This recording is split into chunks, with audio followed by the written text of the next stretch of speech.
Satunya yang biasanya sampai berjilid-jilid gitu ya, sampai biasanya harus maraton dulu dari pagi sampai malam. Kalau yang hobi banget sama drama Korea, sahabat MQ, itu rasanya tidak pernah merasa cukup ya sahabat MQ ya, karena itu bisa mengisi waktu Anda ketika Anda sedang work from home barangkali, atau sedang di rumah masing-masing sahabat MQ. Tapi tahukah Anda ternyata drama Korea tidak hanya disorot dari sekedar hal-hal yang romantis saja, atau kalau dulu kita pernah juga bahas soal tata kotanya juga ya sahabat MQ ya. Tapi kali ini kita akan coba belajar dari sisi yang berbeda dari drama Korea, yaitu adalah dengan sudut pandang arsitek ketika kita menikmati drama Korea. Tentunya kalau diskusi soal hal ini dalam program Jendela Mikom, saya kurang cukup kalau sendirian. Saya akan merasa lebih terpuaskan kalau misalnya saya berbincang dengan 3 alumni atau 3 mahasiswa-mahasiswi dari Arsitek Universitas Amikom Yogyakarta. Yang pertama ada Mbak Tunjung Mekar Darujati, yang kedua ada Mbak Berlianti Manda Syafira, dan ada Mas Tio Hakim Wiguna. Kita sapa dulu sahabat MQ. Assalamualaikum warahmatullahi wabarakatuh. Waalaikumsalam warahmatullahi wabarakatuh. Waduh, kompak sekali. Selamat pagi. Kok hitam-hitam semua? Ini ada acara apa ceritanya? Oh, jadi kalau di arsitek itu biasanya gini Mbak, kita itu warnanya hitam-hitam ya. Yang gitu. identiknya hitam-hitam. Iya. Oh, bukan lagi berduka ya? Oh, enggak. Ya. Harus semangat dong ya. Harus semangat lah. Siap. Tapi saya pakainya pink, jadi kita Blackpink hari ini. Asik ya. Cocok banget sama Korea. Nah, itu dia. Kita pengen bahas nih Mas Tio soal drama Korea gitu ya, sama Mbak Berli, sama Mbak Tunjung juga. Sebelum kita bahas dari sudut pandang arsiteknya, saya pengen tahu dulu, ketiganya nih emang suka drama Korea atau cuma karena ada project aja jadi suka drama Korea? Mungkin dari Mbak Berli dulu. Boleh Mbak Berli. Kalau aku sih emang Korea banget sih. Korea semuanya banget. aku lihat tentang Korea. Coba sebutkan 3 judul drama Korea favoritnya Mbak Berli. Kalau drama Korea sih yang mau aku bahas nih Happiness, kemudian ada ini drakor lama sih, kayak My Girlfriend is Gumiho. Kemudian ada juga, kalau aku lebih ke yang serial Netflix juga suka, yang My Name. Sejenis itulah. Oke, itu baru 3, padahal yang ditonton udah banyak sih. Berlusin. Gak terhitung. Baik. Oke, kalau Mbak Berli suka berarti ya, emang udah mendarah daging gitu ya. Banget. Kalau Mbak Tunjung gimana? Wah, kalau saya sebenarnya basicnya bukan di Korea ya. Sebenarnya basicnya tuh emang di Jepang. Saya lebih prefernya ya nonton anime dan sebagainya kayak gitu. Oke. Anime sukanya apa Mbak Tunjung?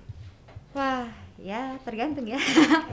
Ya paling kalau yang sekarang emang lagi booming banget itu ya hits juga, itu paling Kimetsu no Yaiba atau enggak Shingeki no Kyojin. Nah itu yang paling Attack on Titan. Attack on Titan. Oh, ini kayak juga suka juga nih ya Mas Tika sama Mbak Berli ya. Sukanya banyak ternyata nih sahabat MQ. Masya Allah, Jepang iya, Korea juga iya. Kalau Mas Tio suka nggak drama Korea? Kalau saya suka tapi yang action Mbak. Jadi kalau suruh nyebutin yang disuka itu ada 3 judul.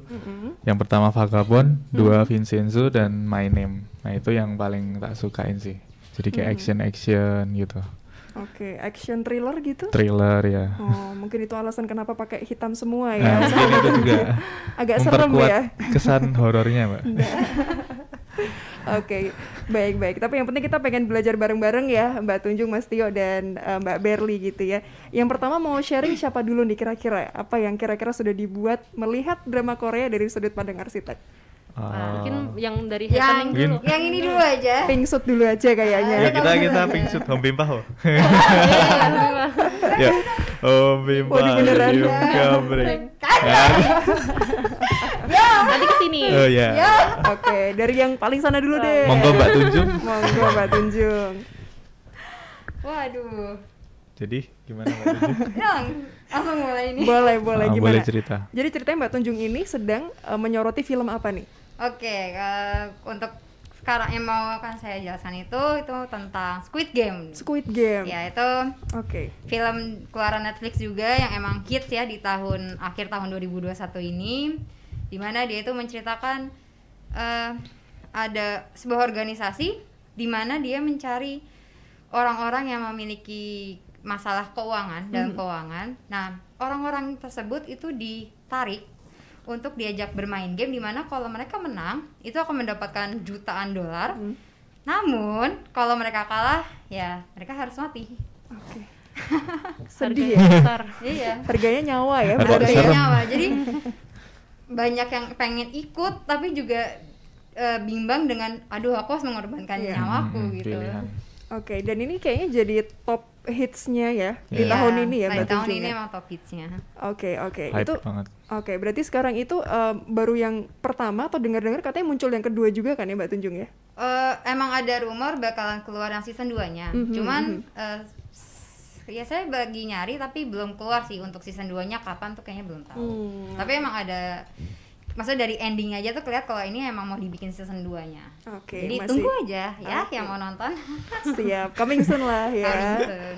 Siap, oke. Yang menarik Mbak Tunjung dari film ini kan banyak apa ya, sudut pandang yang menarik gitu loh. Kayak ada tempat-tempat yang ikonik, Iya. yang eye catching gitu. Iya. Nah, kira-kira kita bisa belajar apa nih Mbak Tunjung dari film Squid Game? Wah, itu banyak banget ya di situ tuh, dari penataan furniturnya di dalam ruangan tersebut, terus makna-makna dari pengambilan gambarnya itu tuh banyak banget sebenarnya. Kalau diambil dalam sisi arsitektur tuh banyak banget.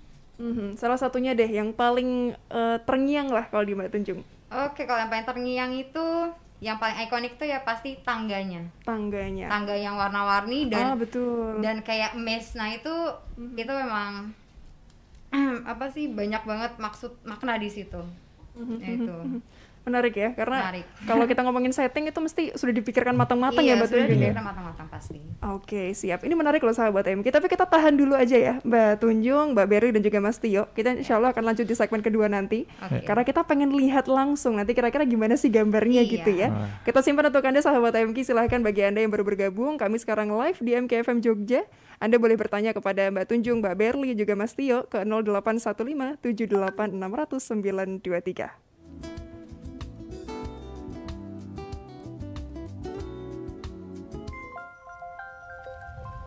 Sahabat MK, siapakah sebaik-baiknya orang terhadap keluarganya? Simak jawabannya selepas informasi berikut ini. Amicom, a private entrepreneurial model university by UNESCO. International Program 80 International Award. Prodi Prospektif di era ekonomi kreatif. Gold Remy Award dan Grand Prize Sikap. Battle of Surabaya. Universitas Amicom Yogyakarta. Creative Economy Park. Galau gara-gara ingin punya gadget baru, tapi juga ingin nabung? Tenang, dengan tabungan hijrah Prima berhadiah dari Bank Muamalah, kamu bisa dapat dua-duanya. Setornya cuma 1 kali di awal, udah bisa bawa pulang hadiah langsung sesuai pilihan. Di akhir periode, dana tetap utuh, bahkan berkembang dengan sistem bagi hasil sesuai syariah. Keren kan? Ayo hijrahkan tabunganmu ke tabungan hijrah Prima berhadiah. Hubungi Bank Muamalah terdekat. Bank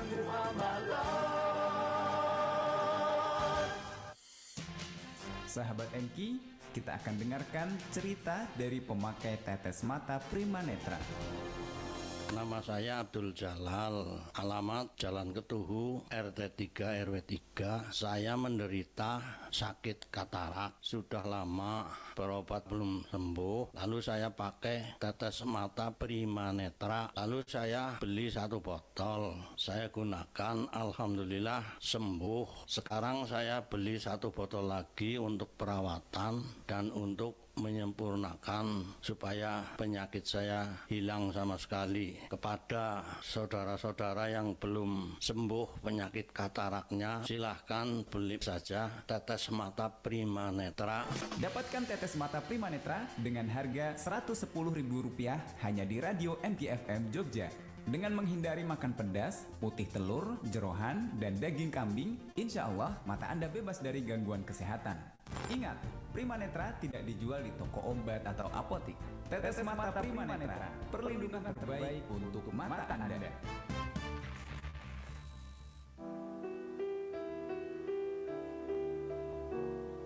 Aisyah radhiyallahu anha bercerita, ia pernah ikut bersama Rasulullah Shallallahu alaihi wasallam dalam sebuah perjalanan hingga saat istirahat dan mereka singgah di sebuah tempat. Nabi Shallallahu alaihi wasallam memerintahkan para sahabatnya untuk meneruskan perjalanan. Kemudian beliau berkata kepada istrinya, "Mari kita lomba lari." hingga Ummul Mukminin Aisyah mengalahkan Nabi Shallallahu Alaihi Wasallam. Kemudian dalam perjalanan lain Aisyah juga ikut, dan pada saat itu tubuhnya sudah lebih berat. Namun Rasulullah Shallallahu Alaihi Wasallam masih mengajaknya untuk lomba lari. Hingga saat itu Rasulullah memenangkannya sambil menepuk pundak Ummul Mukminin, kemudian berkata, kemenangan ini menutup kekalahan yang dulu. Hadis riwayat Abu Daud dan Nasai.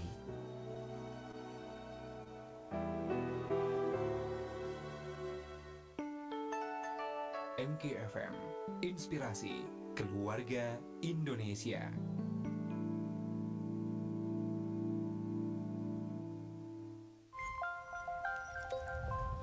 Sahabat MK, sebaik-baik seorang hamba adalah suami yang paling baik terhadap keluarganya.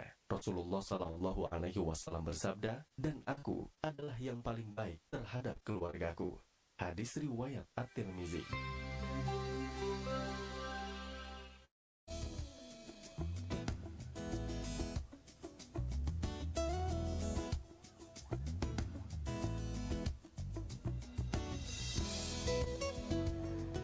Sahabat MK, ternyata drama Korea tidak sebatas hanya, biasanya kan kalau ada laki-laki yang good looking ketemu cewek yang good looking hanya seputar itu, padahal tidak seperti itu ya Mas Mbak ya. Ternyata lebih dari itu, penataan kotanya oke, settingannya begitu keren, luar biasa, alur ceritanya kadang juga nggak bisa ketebak gitu ya Mbak Mas. Dan kita juga pengen belajar lebih dalam nih. Pertama kita pengen coba cari tahu dari Mbak Tunjung dulu, karena ini filmnya hits banget sahabat MK, Squid Game gitu ya.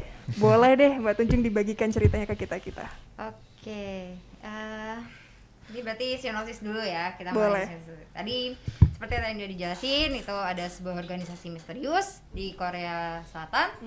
Nah, di mana dia mencari orang-orang yang memiliki permasalahan dalam ekonomi dan mereka ditarik. Sebenarnya ditariknya pun juga itu pilihannya mereka. Jadi nggak langsung tiba-tiba mereka yang ditarik gitu. Tapi mereka kayak dipilih. Oke, oh ini orang yang ada masalah ekonomi, kamu mau ikut, ini ada nomor teleponnya. Nah, kalau mau ikut hubungi. Nah, itu kan di kartu namanya itu kan. Nah, jadi terus orang-orang yang punya masalahnya itu ikut ke organisasinya itu. Nah, di situ mereka diminta untuk memainkan sebuah permainan anak kecil. Nah, dimana kalau yang menang akan mendapatkan jutaan dolar, sedangkan kalau yang kalah bakalan mati gitu kan. Nah, di situ juga ada pemeran-pemerannya nih. Di situ ada Song Gi-hun, terus di situ ada Cho Sang-woo, sama Kang Se-byok, sama Abdul Ali. Nah, di situ tuh mereka berempat itu punya masalah-masalahnya sendiri lah. Masalah keuangan ya? Masalah keuangan sendiri-sendiri. Di sana kalau misalnya yang kayak pertama Abdul Ali itu dia orang Pakistan yang kerja di Korea Utara, Korea Selatan. Korea Selatan di mana dia tuh bekerja tapi nggak digaji. Jadi dia butuh uang untuk menghidupkan keluarganya. Kalau yang Se-byok, nah itu dia orang Korea Utara. Nah, tapi dia kabur ke Korea Selatan. Nah, dia minta ada organisasi juga di mana dia minta untuk orang keluarganya yang di Korea Utara untuk dibawa ke Korea Selatan. Terus di sini juga ada Sang-woo, di mana itu adalah teman dan juga juniornya si Gi-hun. Nah, dia sebenarnya orang sukses, pintar dan sebagainya. Cuman ternyata dia terlibat di mana dia mencuri uang kliennya. Jadi dia sekarang jadi buronan polisi nih. Nah, kalau Gi-hun, ini namanya juga karakter utama ya. Masalahnya ya dia suka judi, dia malas dan sebagainya.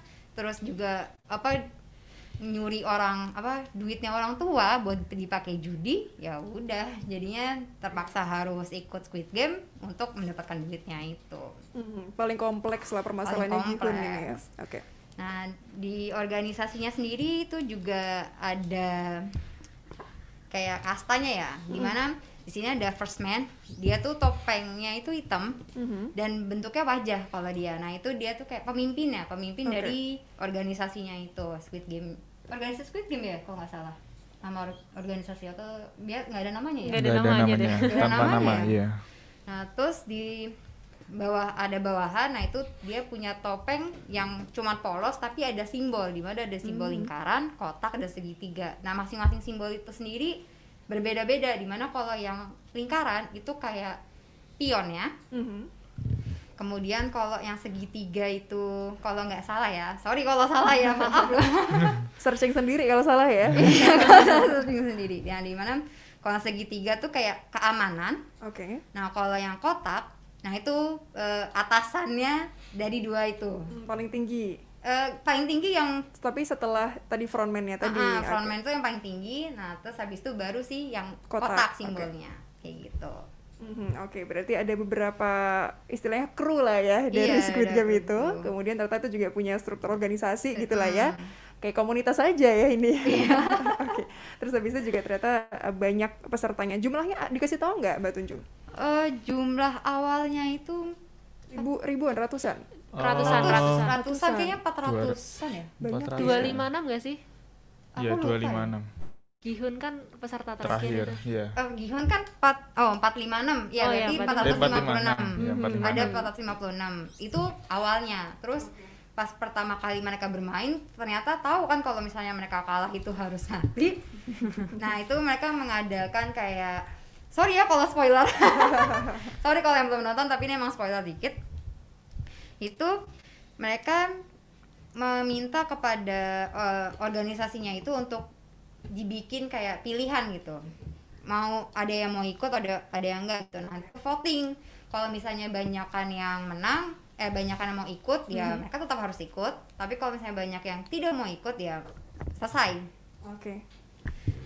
Gitu. Nah di situ di awalnya itu mereka pada nggak mau, udah yang jadi yang dominan tuh yang nggak mau ikut permainan, jadi batal kan semuanya, dibalikin tuh ke dipulangin lagi, dieliminasi. Dipulangin aja. Cuman ternyata emang kehidupan realita itu tuh berat gitu kan. Ternyata masalah tuh nggak selesai gitu. Jadi ya tetap aja akhirnya yaudah deh aku ikut aja.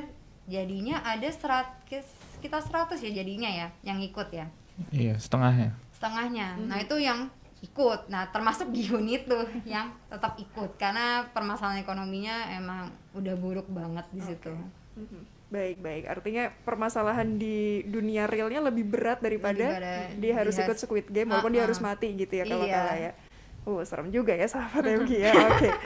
Berikutnya apa lagi nih Mbak Tunjung?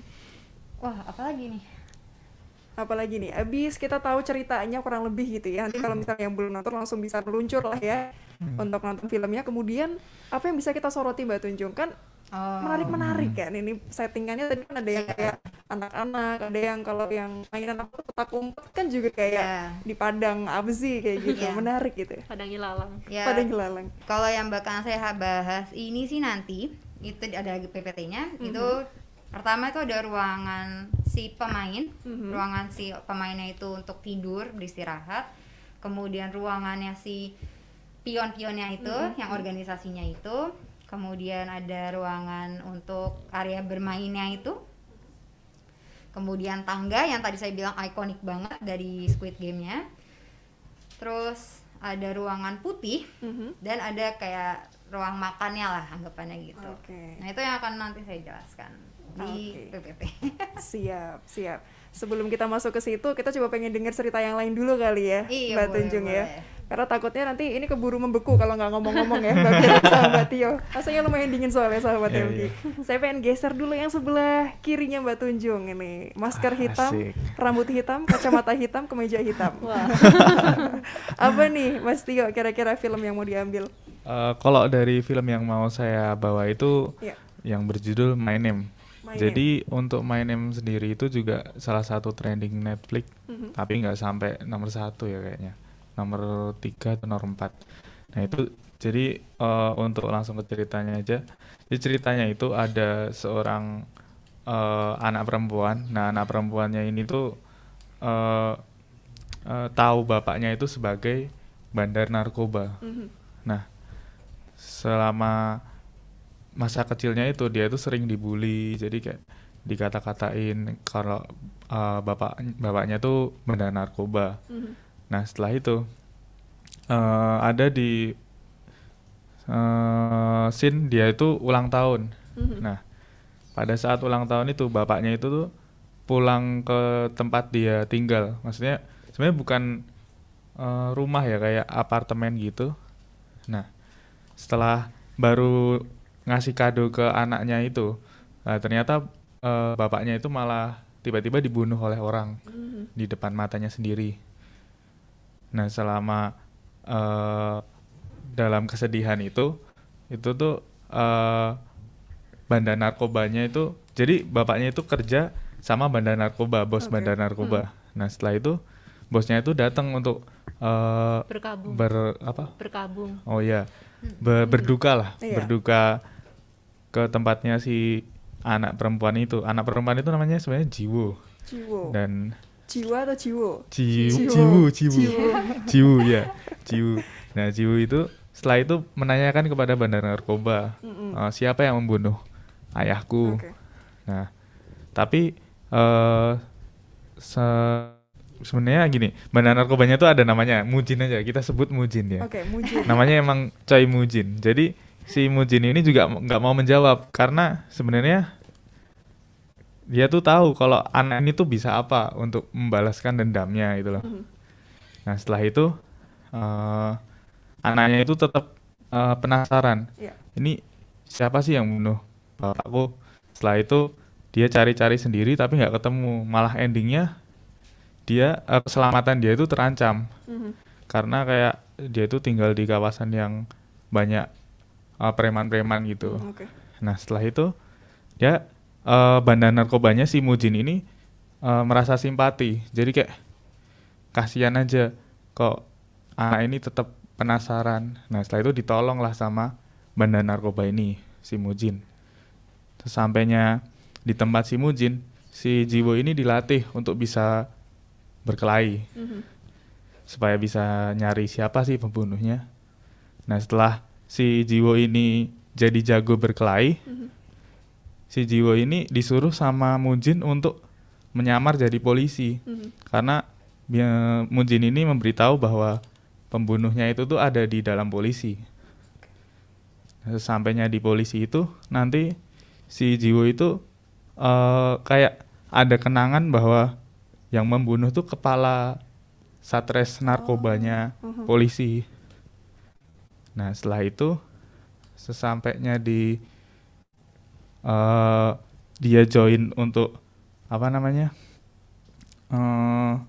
di satres narkoba, dia itu malah menemui fakta baru bahwa yang membunuh bapaknya itu tuh si Mujin, bos bandar narkoba tadi. Plot twist. Ya, jadi kayak plot twistnya tuh yang bikin menarik sebenarnya itu sih.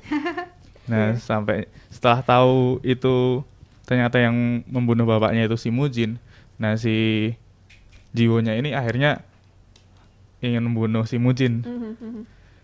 Nah, tapi saat mau membunuh itu jadi kayak banyak konflik-konflik gitu lah. Bukan itu film aja. Namanya kalau nggak ada konflik ya. Harus ada konflik baru jadi drama. Dipanjang-panjangin. Yang penting bukan sinetron ya, drama aja ya.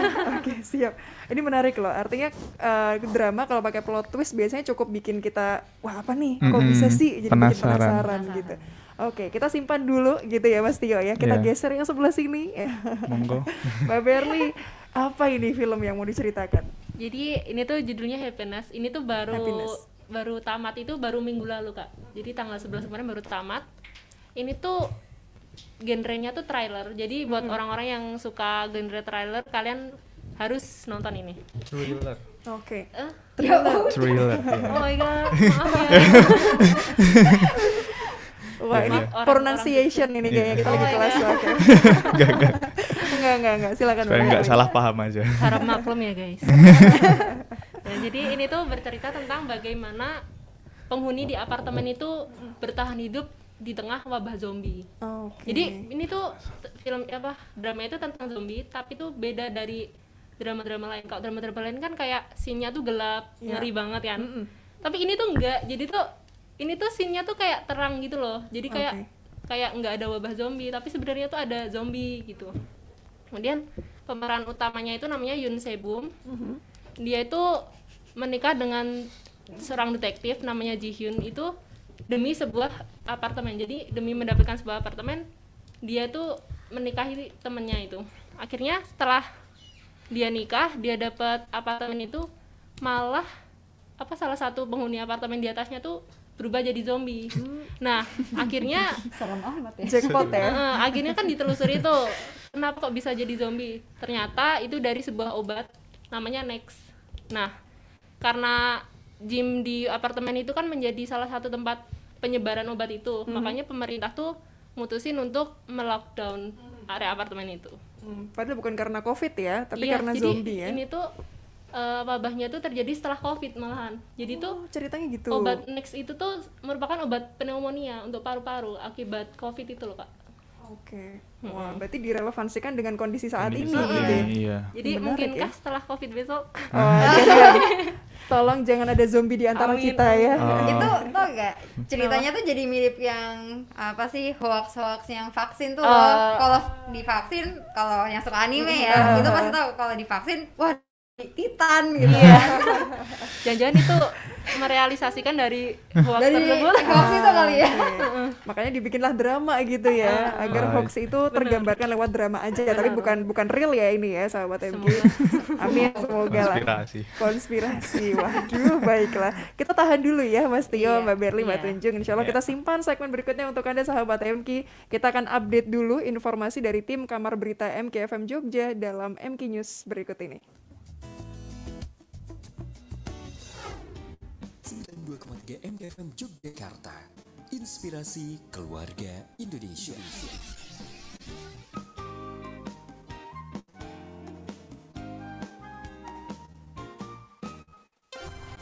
Sesaat lagi Anda akan menyimak MK News.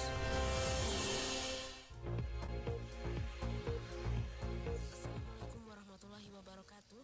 MK News jam 9.30 bersama saya Risa Isati. Berikut berita selengkapnya. Terdapat 5 kasus probable COVID-19 varian Omicron di Indonesia. 5 kasus probable COVID-19 varian Omicron tersebut yakni 2 orang di Jakarta dan 3 orang di Manado. Menteri Kesehatan Budi Gunadi Sadikin mengatakan 5 orang kasus probable COVID-19 tersebut kini menunggu hasil tes WGS yang sampel spesimennya sedang diteliti oleh Badan Litbang Kemenkes. Dilansir CNN Indonesia, menanggapi adanya penemuan kasus virus corona varian Omicron di Indonesia, juru bicara Satgas Penanganan COVID-19 Wiku Adhisa Smito mengatakan pemerintah menerapkan situasi tanggap darurat untuk mencegah penyebaran virus corona varian Omicron. Beralih ke berita selanjutnya, sahabat MK, Direktorat Jenderal Pembinaan Pengawasan Ketenagakerjaan dan Konfederasi Serikat Pekerja memperkuat kerjasama dalam bidang pengawasan ketenagakerjaan.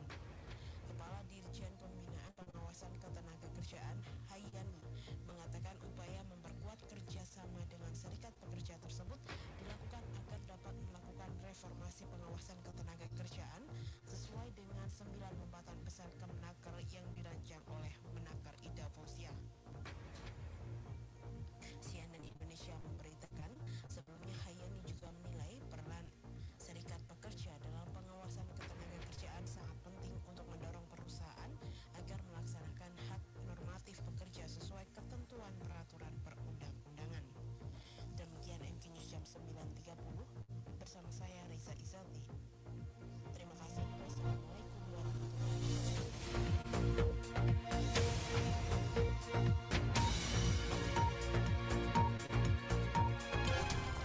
Baru saja Anda menyimak MK News. 92,3 MKFM Yogyakarta, inspirasi keluarga Indonesia.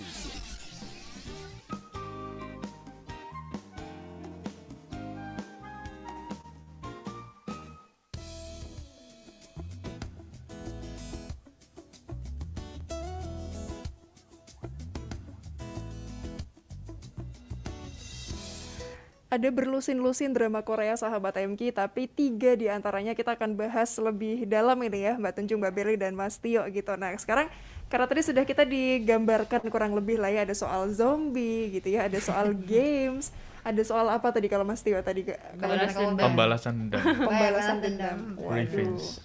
Serem-serem ya ini ya. Oke. Baik, tapi kita pengen coba lebih menyoroti dari sudut pandang arsiteknya ini. Nah, Mbak Tunjung mungkin bisa share lebih dalam ya soal itu. Kira-kira gimana sih? Iya, Ini kita langsung ke PPT-nya atau gimana? Boleh. Ini boleh sudah tampil nih PowerPoint-nya. Ya. Nah, di sini kita masuk ke Squid Game. Nah, ini yang pertama ya. Pertama itu di situ ada ruangan. Nah, ruangan ini itu dipakai jadi tempat istirahatnya si para pemain. Oke. Ya, di situ asrama ya? Ya, kayak asramanya. Aduh, maaf kerudungnya. Nah, itu gimana ya? Di situ kan dibikin tempat tidur bertingkat ya. Nah, sebenarnya dari maksud tempat tidur bertingkat itu adalah kalau direkturnya bilang dia itu pengen menganggap si pemain itu hanyalah sebuah benda. Oke. Jadi kayak misalnya catur, ya itu benda si caturnya itu. Jadi mereka itu emang nggak dianggap manusia mereka. Emang dianggap sebuah benda. Jadi kenapa dibikin kayak gitu ya? Karena mereka benda, ya ngapain kita harus bikin bagus-bagus? Kenapa kita harus bikin mereka peruangan kayak gitu? Dikumpulin aja bareng-bareng. Dikumpulin aja bareng-bareng Perempuan dalam laki-laki. satu ruangan. Dan satu ruangan gede. Nah, di situ juga dari kan tempat tidurnya tuh mengelilingi ruangannya tersebut, dan disisakan di tengah-tengah sebuah kayak lapangan lah, anggap aja gitu kan, itu gede banget. Nah, sebenarnya itu juga dimaksudkan untuk seperti area gladiator. Oke. Jadi emang ya mereka tuh dipermainkan sebenarnya di situ. Jadi ya kalau mau berantem ya silahkan kayak gitu. Nah, di situ di bawahnya ya kan selama perjalanan permainan itu kan akhirnya ada yang kalah, ada yang mati, dan pasti berkurang hingga akhirnya tersisakan jadi cuma 3 pemain. Ya. Nah, di situ terlihat tuh di gambar yang bawah kan jadi lebih luas, dan ternyata kan mereka kalau diceritanya berusaha, nggak tahu ya permainan apa sih yang akan mereka mainkan nanti. Jadi mereka nggak tahu nih kapan kita mati dan permainannya tuh apaan, itu sebenarnya mereka nggak tahu. Padahal ini fun fact-nya, ternyata di dinding si ruangan itu tuh ada gambarnya. Udah di spoiler ya? Dia udah di spoiler sebenarnya. Jadi di gambarnya yang saya lingkarin merah itu tuh ada permainan-permainan yang mereka sudah mainkan, yang sedang mereka mainkan, dan juga yang akan mereka mainkan. Kayak di situ misalnya ada permainan yang red light, green light ya, itu. Terus habis itu yang tarik tambang, kemudian yang Squid Game-nya, terus mainan Dalgona. Yang Dalgona yang permen itu yang gitu. Nah, sebenarnya tuh mereka udah dikasih tahu spoilernya, cuman karena ditutup itu, dikelilingi tempat tidur itu nggak kelihatan, dan jadi fokusnya mereka juga nggak terpikirkan ke situ kayak gitu. Terus di selanjutnya, nah ini itu tempatnya istirahat sih organisasinya. Yang kalau ini sih lebih ke si pionnya yang dia pakai topeng dengan simbol lingkaran. Nah, mungkin kalau kita lihat ya, wah mereka lebih dihormati ya, mereka dianggap seperti manusia karena mereka punya ruangan-ruangan sendiri. Tapi sebenarnya juga enggak, mereka tuh dianggap kayak robot. Karena waktunya mereka keluar ya mereka harus keluar gitu. Terus juga sebenarnya di dalam ruangannya itu mereka nggak boleh melepaskan topengnya, kecuali kalau mereka emang waktunya makan. Itu pun mereka nggak boleh, kan ada CCTV, nah itu mereka kayak harus menutupi. Jadi mereka tuh nggak ada yang boleh kelihatan lah wajahnya kayak gitu, misterius lah ya, misterius gitu kan. Terus juga kenapa bisa dianggap mereka tuh sebenarnya juga nggak dihormati, itu karena ruangannya itu tuh ya berhadapan dan bersebelahan dan lorong kayak di gambar itu kan. Nah itu tuh benar-benar menganggap ya sebenarnya mereka itu juga sebuah benda, hanya saja ya mereka kastanya lebih tinggi dikit gitu. Karena bawa pistol juga ya. Kalau yang ini yang pesuruhnya ya? Ini yang bawahan, yang paling bawah. Ya jadi ya mereka cuman yang nganterin si pemainnya ke arenanya kayak gitu doang.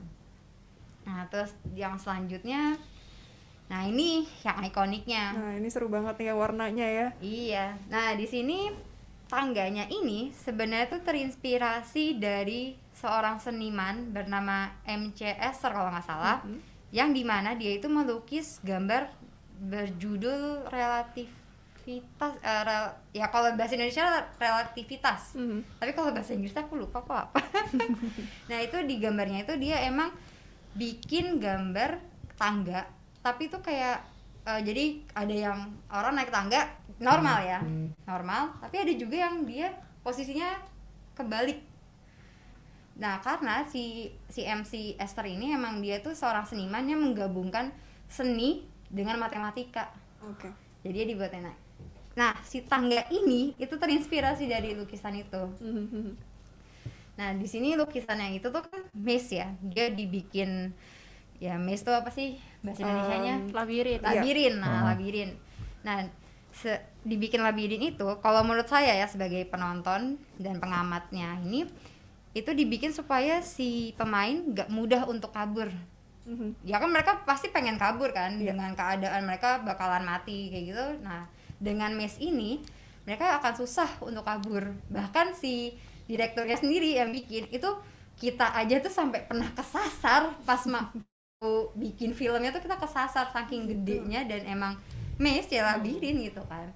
Cuman untuk menutupi kesan yang menyeramkannya itu ya, karena kita nggak bisa melarikan diri, yaitu dibuat dengan warna-warna pastel. Jadi biar menutup itu ya kita dibikin warna-warna, anak kecil kan warna-warna apa TK gitu kan pasti warna-warna pastel kan, biar kelihatan senang, biar kelihatan colorful gitu kan, senang. Namun ya ternyata semakin berjalannya permainan-permainan akhirnya berkurang, dan terlihat lah ini gambar paling bawah. Kalau dari saya tuh kanan bawah. Nah itu kan terlihat gelap. Nah itu tuh jadi makin terlihat kalau sebenarnya tangga ini tuh nyeremin. Walaupun warna-warni, tapi karena kita udah tinggal bertiga ya tetap nyeremin. Oke loh kalau awal-awal banyak ya kita biasa aja. Tapi kalau udah tinggal bertiga, udah tinggal sendiri, ya ini emang nyeremin.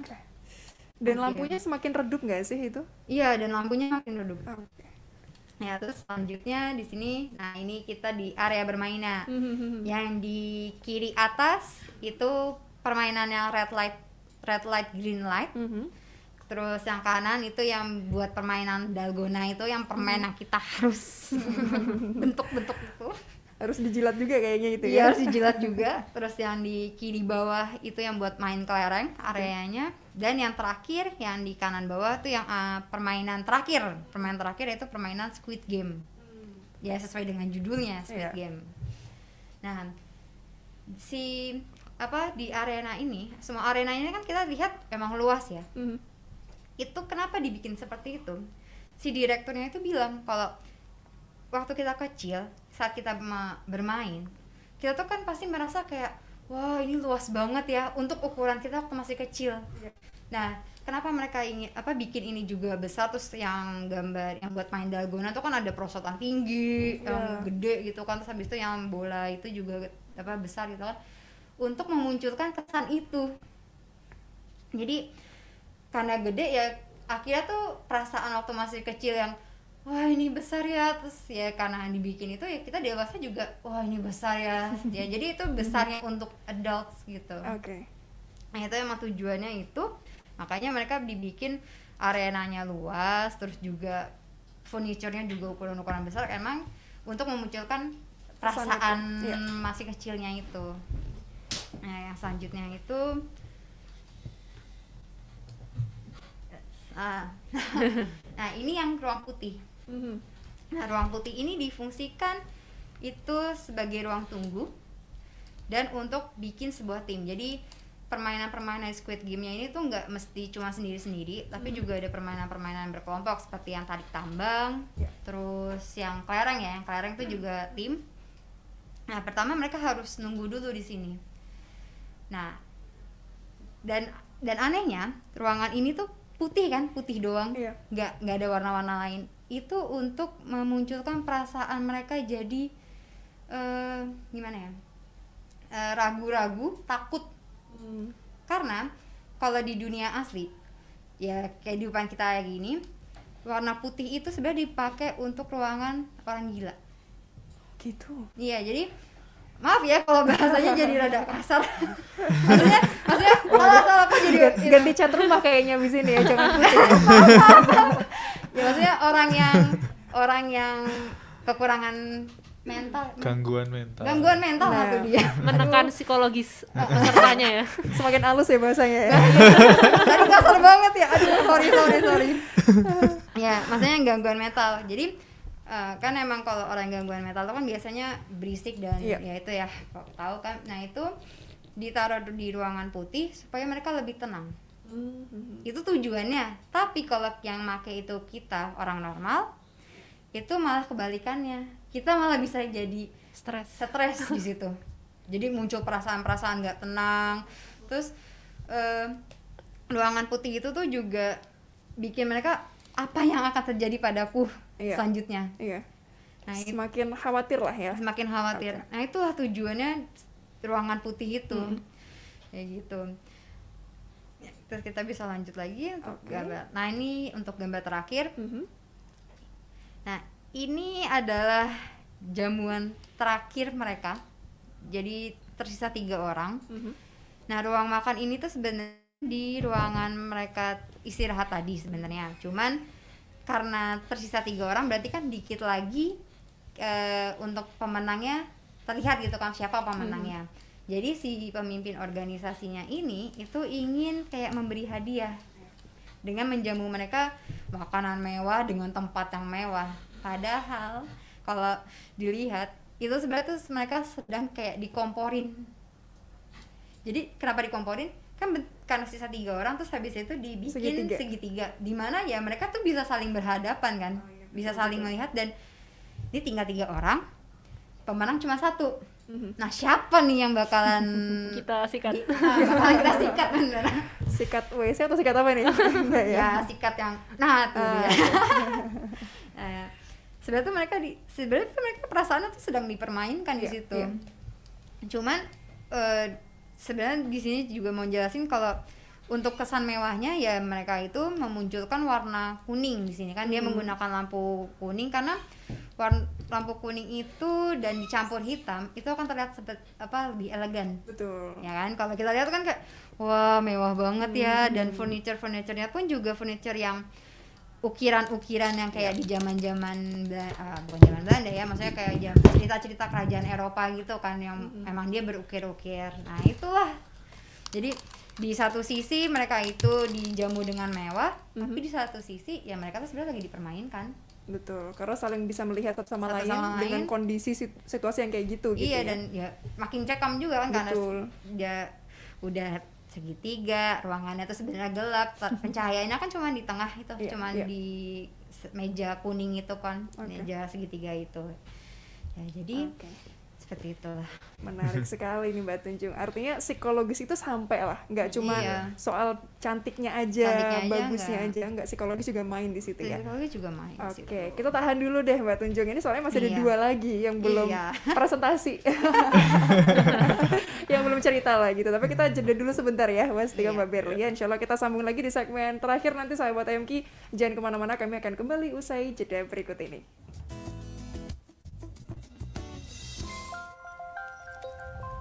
Sahabat MK, jika seseorang meninggal dunia, maka terputuslah amalannya, kecuali simak jawabannya selepas informasi berikut ini.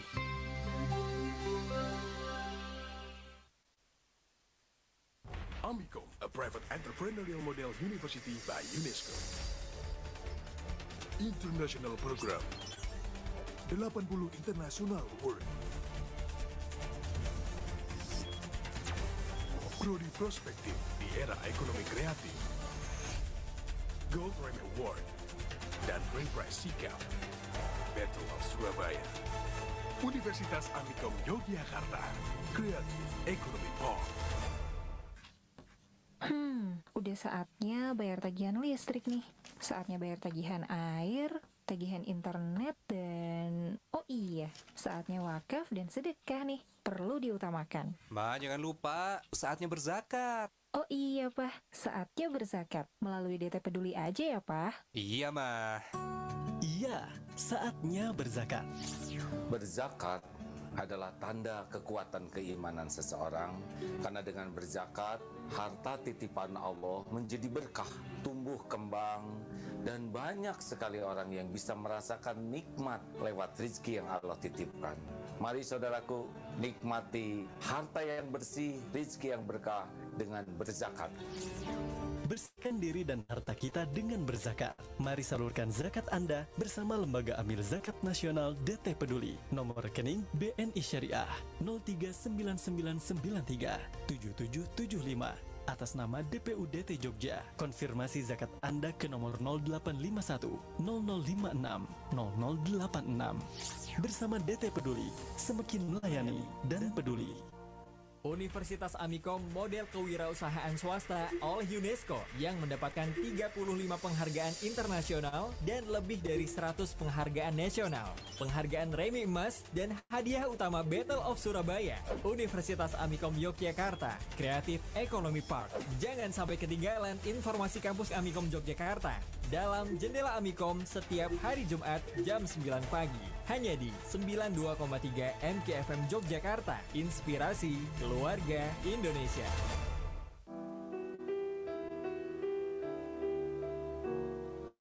Allah Subhanahu wa Ta'ala berfirman, dan Allah akan menambah petunjuk kepada mereka yang telah mendapat petunjuk. Al-Quran, Surat Maryam ayat 76.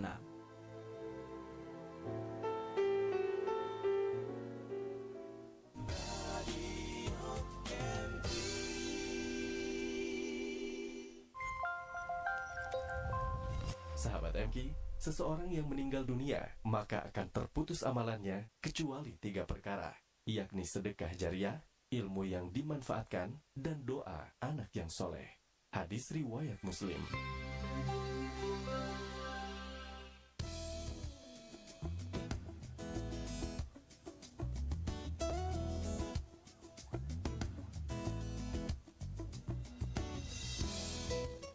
Sahabat MK, kita sudah sama-sama tadi melihat film Squid Game, film terhits tahun ini lah ya Mbak Tunjung ya? Iya, tahun ini. Tahun ini gitu, dan kita pengen belajar juga dari film-film yang lain. Nah, saya pengen ke Mas Tio dulu nih. Mas Tio, film My Name, nama saya, gitu ya. Ini gimana nih, boleh diceritain nggak?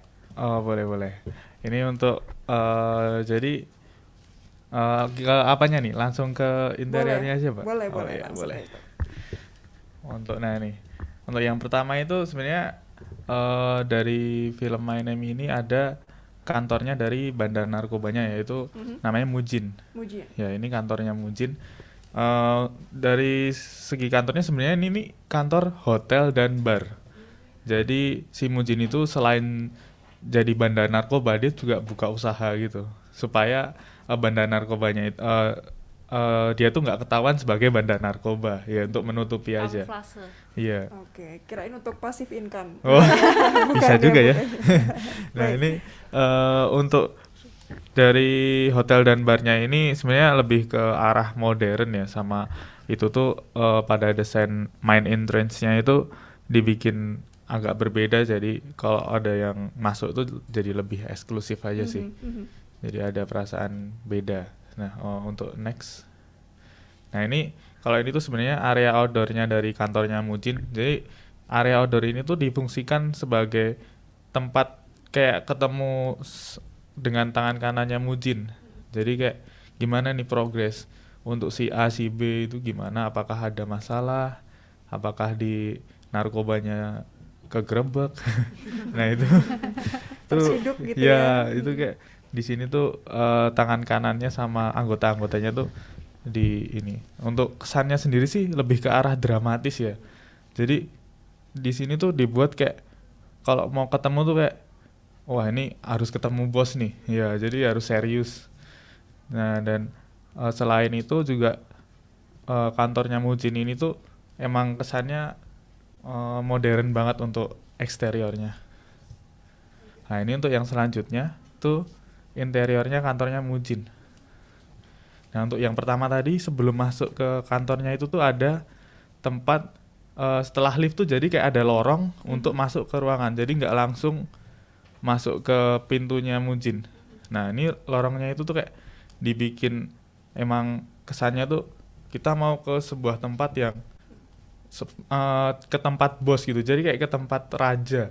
Jadi di situ tuh kayak dijelasin bahwa ini tuh tempat orang istimewa, nggak sembarangan.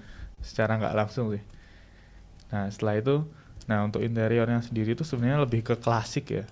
Jadi si Mujin ini suka bahan interior yang klasik. Jadi kayak ada pedang, ada karpet beruang. Selain itu juga dimunculin juga pencahayaan yang alami. Jadi selain kita melihat kantornya Mujin yang mewah kayak gini, yang istimewa, itu dibalik semua itu tuh juga dari interiornya diperhatikan juga, kayak di belakang mejanya Mujin itu tuh ada pencahayaan alami. Jadi kalau siang itu tuh nggak perlu lampu. Jadi misalkan jadi seperti gambar itu kayak semuanya tuh terang tanpa lampu kalau siang hari. Jadi Mujin ini juga pintar menghemat energi ternyata. Gogris sekali ya. Eco friendly ya. Iya, jadi kayak itu sih kalau dari sisinya arsitek. Jadi sama plafon-plafonnya itu juga sangat-sangat mewah.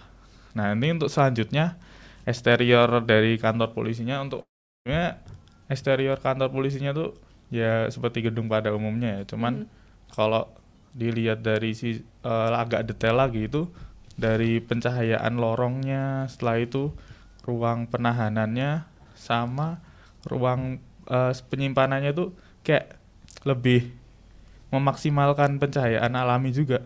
Jadi untuk pencahayaan alami di sini tuh kayak semua ruangan itu bukaan kacanya tuh ada di atas. Jadi supaya langsung turun ke ruangan itu tuh terang. Oke. Itu sih. Lebih ke yang tak sorot tuh lebih ke arah pencahayaan kalau di interior kantor polisinya Jiwo. Baik. Ternyata arsitek itu juga soal pencahayaan juga ya. Iya. Menarik loh ini, artinya nggak cuma bangunannya doang yang mewah, yang ternyata juga itu juga diperhatikan. Oke, berikutnya apa lagi kira-kira Mas Tio? Mungkin itu aja sih sama. Itu ya? Iya, itu aja. Oke. Yang bisa disorot ya. Siap. Tadi yang di awal tuh luxury banget lah ya. Iya, itu mewah banget. Mewah banget itu. Kantor mafia banget sih. Iya, benar-benar kantor mafia banget. Apalagi ya kayak tadi yang di tempatku kan pakai cahaya kuning terus habis itu hitam kan. Iya, krem hitam, emang coklat. Itu warna-warna yang mewah sih. Oke, sering dipakai gitu ya. Oke, siap. Kita geser dulu ya Mas Tio ya. Monggo. The Last Woman Standing. Ada Mbak Berli, filmnya adalah Happiness. Apa nih Mbak Berli? Jadi seperti yang udah aku ceritain tadi, ini kan tentang zombie, tapi sekarang ini aku mau jelasin lebih ke interior dari apartemennya sendiri. Oke, bisa di next. Nah, ini tuh seperti yang aku sebutin tadi, kan akhirnya apartemennya tuh dikarantina atau di lockdown. Nah, jadi di sekeliling apartemen ini diberi kayak penghalang yang tinggi banget. Jadi orang-orang yang di dalam tuh nggak bisa keluar sama sekali. Gitu. Nggak bisa kabur. Nah, ini kan apartemen sebesar itu tadi bener-bener dikelilingin tembok tadi itu, penghalang tadi itu. Nah, untuk apartemennya sendiri ini terdiri dari 15 lantai. Jadi dari bawah ke atas tuh makin tinggi tuh makin elit, Kak. Jadi makin ke atas tuh unitnya tuh makin mewah gitu. Makin mahal ya. Yang paling atas itu unit penthouse itu yang paling besar juga, paling mewah. Oke, bentar, ini disclaimer bukan lagi promosi apartemen ya. Senin harga naik. Hubungi nomor di bawah ini. Oke, lanjut. Nah, ini adalah gym tempat pertama kali obat ini tuh diedarkan di apartemen ini. Jadi untuk konsepnya sendiri ini lebih ke minimalis ya. Kemudian untuk bukaan-bukaannya juga besar. Kemudian ini untuk unit yang paling bawah, ini yang untuk unit sewaan untuk kelas menengah biasa. Jadi ini konsepnya tuh lebih ke Skandinavian, Kak. Jadi dia kan menggunakan interior yang ramping-ramping. Jadi membuat rumahnya tuh lebih kerasa lebih luas gitu. Kemudian juga penggunaan lantai vinil, kayu. Itu buat menghadirkan kesan hangat di dalam ruangnya itu. Kemudian yang selanjutnya ini adalah unit penjualan umum. Dia tuh untuk orang kelas menengah ke atas. Jadi orang-orang seperti dokter, pengacara itu banyak yang di sini. Jadi konsepnya tuh lebih ke modern mewah gitu. Bisa dilihat dari dari furniturnya sendiri, dia tuh beda dari yang tadi kan lebih dominan kayak kayu sederhana. Ini tuh lebih mewah, bersih dan lebih elegan gitu. Nah, lanjutnya. Kemudian ini unit terakhir yaitu yang paling atas yaitu penthouse. Ini tuh yang paling besar. Jadi lantai paling atas tuh bener-bener cuma 1 unit. Jadi besar banget. Nah, ini untuk penthouse ini lebih ke modern. Bisa dilihat itu kayak apa kacanya bukaannya tuh bener-bener tinggi tuh ya Kak sampai plafon. Terus furniturnya juga ini menyesuaikan karakteristik dari orang penghuninya itu. Karena orangnya tuh antik banget, makanya ini kan bisa dilihat tiba-tiba ada kayak ada patung-patung, terus ada kayak singgasana juga. Jadi tuh benar-benar nyesuaiin sama pemiliknya itu tadi. Nah, ini yang terakhir ini ada tangga darurat. Jadi di drama ini tuh kayak benar-benar apa itu namanya? Ngasih bukti nyata kalau tangga darurat itu benar-benar penting dalam sebuah hunian vertikal. Karena ketika ada wabah, itu kan sebaiknya menghindari lift. Selain itu tempat tertutup, ketika ada wabah seperti zombie misalnya, kita naik lift, kita kan nggak tahu tuh di lantai berapa bakal ada zombie masuk gitu. Nggak bisa keluar ya. Makanya disambungin ke zombinya ya, bukan kehidupan nyata. Makanya tangga ini benar-benar penyelamat banget sih. Bener juga ya. Oke, jadi mau menghindari zombie pakai tangga darurat solusinya. Waduh, baiklah. Oke, ada lagi Mbak Berli? Udah sih. Sudah ya. Baik, ini yang mungkin kerasa kayak disepelekan padahal ini penting banget gitu ya. Benar banget. Oke, siap. Ini menarik, sampai saking menariknya nggak kerasa sudah jam 10 gitu ya. Ini sudah selesai ini perjumpaan kita, tapi terakhir barangkali saya masing-masing ingin ke Mbak Berli, Mbak Tunjung, Mas Tio. Mungkin ada satu ajakan untuk sahabat AMQ yang sekarang tuh kayaknya saya tertarik deh sama hal yang beginian.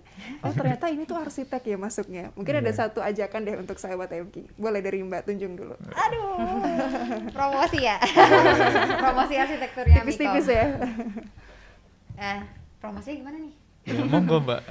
Mungkin siapa yang mau? Ya pokoknya gini deh. Kalian mau yang murah, terus juga cukup terjangkau, terus juga bagus dan fokusnya tuh juga udah terlihat. Nah itu masuk aja ke arsitekturnya Amicom. Dimana kalau di arsitektur Amicom itu kita emang lebih fokus ke teknologi yang dimana emang zaman sekarang teknologi itu yang jadi nomor satunya. Jadi monggo yang mau masuk nanti ketemu kakak-kakak. Kakak-kakak emes ya.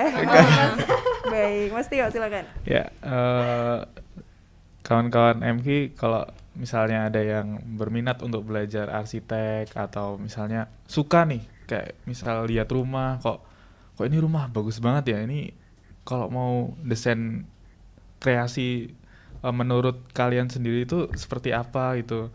Jadi langsung join aja ke arsitek Amicom ya. Oke, Mbak Berli. Buat teman-teman nih yang minat jadi arsitek, kalian kudu cek Instagram mana ya Amicom? Ya, Pastuvena boleh. Pastuvena bisa. Arsitektur Amicom kalian cek aja. Nanti kalian bakal lihat kegiatan-kegiatan kita biar kalian makin tertarik. Yuk, daftar. Asik, dikepoin dulu lah ya Mbak Berli ya. Nanti kan dari kepo turun ke hati ya kan, dari mata turun ke hati. Oke, terima kasih banyak ya Mbak Berli, Mbak Tunjung, Mas Tio sudah berbagi. Semoga someday mau sharing lagi ya ke MKFM Jogja ya. Semoga ya. Ditunggu Kak. Oh berarti bener ya? Enggak. Iya Oke, ditunggu lah. Terima kasih banyak, sehat-sehat, selalu jadi inspirasi juga buat sahabat MK. Assalamualaikum, selamat pagi.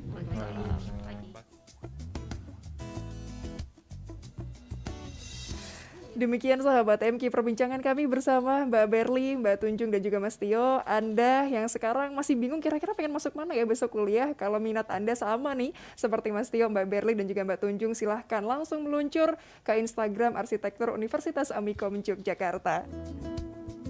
Dan akhirnya dari lantai 2 Universitas Amicom Yogyakarta, sahabat siar Konita Jazmin pamit. Alhamdulillah, subhanakallahumma bihamdika, asyhadu alla ilaha illa anta, astaghfiruka wa atubu ilaik. Sehat-sehat sahabat MQ. Assalamualaikum warahmatullahi wabarakatuh. Terima kasih. Anda telah menyimak Jendela Amicom. Acara ini didukung oleh 92,3 MKFM Jogja. Inspirasi keluarga Indonesia.